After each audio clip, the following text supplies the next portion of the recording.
નમસ્કાર દર્શક મિત્રો, આપ જોઈ રહ્યા છો NN ન્યૂઝ. હું છું એન્કર અર્પિતા પટેલ. હવે જોઈએ અગત્યના સમાચાર. સુરતના કતારગામમાં થયેલ હત્યાનો મામલો. 21 વર્ષીય નેપાળી યુવાનની હત્યા થઈ હતી. ગળું કાપી હત્યા કરવામાં આવી હતી. કતારગામ પોલીસે આરોપીની ધરપકડ કરી. પોલીસે પ્રકાશ મૂળજીભાઈ સોસા નામના આરોપીની ધરપકડ કરી. સામાન ભરવાની બેગ પરત માંગતા કરી હતી હત્યા.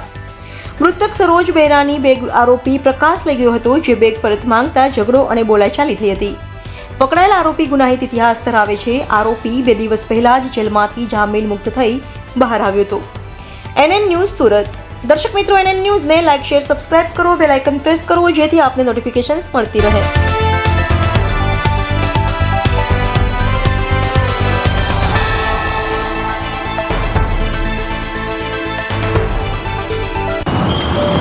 ગઈકાલે રાત્રિના 11:30 વાગ્યાના અરસામાં કતારગામ પોલીસ સ્ટેશનમાં એક ખૂનનો બનાવ બનેલ છે. આ કામે હકીકત એ રીતેની છે કે આ કામના ફરિયાદીના શાળા સરોજ દીપક બોરા, કે જે રેલ રાહત કોલોની ગોતાલાવાડી કતારગામ ખાતે રહે છે,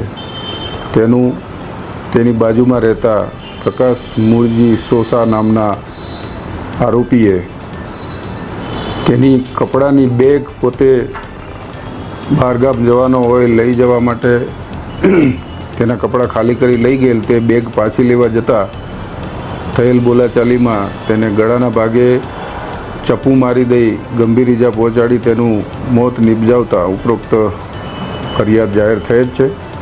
જે ફરિયાદ અનુસંધાને કતારગામ પોલીસ સ્ટેશનમાં ખૂનનો ગુનો રજીસ્ટર કરી police inspector Shri BK Chaudhary નાઓએ તપાસ હાથ ધરેલ છે અને પોલીસે ખૂબ જ મહેનત કરી ગણતરીના કલાકોમાં આરોપી પ્રકાશ સોસાને પકડી પાડેલ છે અને હાલ આગળની તપાસ ચાલુ છે.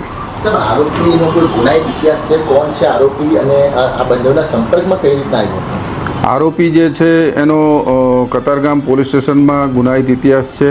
શરીર સંબંધી ગુનામાં પણ અગાઉ પકડાયેલો છે, દારૂના ગુનામાં પણ પકડાયેલો છે અને થોડા સમય પહેલાં જ 2 વાહન ચોરીના ગુનામાં પણ પકડાયેલ હતો અને છેલ્લા 2 દિવસ પહેલાં જ એ જામીન મુક્ત થઈને આવેલ હતો અને ત્યાર પછી એણે આ ખૂનનો ગુનો આચરેલ છે. સર, આરોપીનું નામ શું છે અને પોલીસે કઈ રીતે એને પકડી પાડ્યો?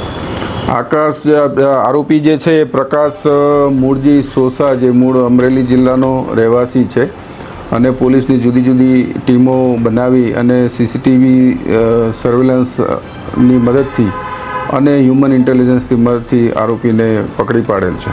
સર, જે મરણ જનાર છે અને આરોપી છે, એ 2 વચ્ચે શું સંબંધ હતા? એ મકાન માલિક હતો, શું હતું? ને આ જે મરણ જનાર ને ફરિયાદ પક્ષ વચ્ચે કોઈ સંબંધ નથી, પરંતુ મરણ જનારના મકાનમાં આ કામના આરોપી છે એ ભાડેથી રહેતા હોવાને એકબીજાને પરિચયમાં હતા.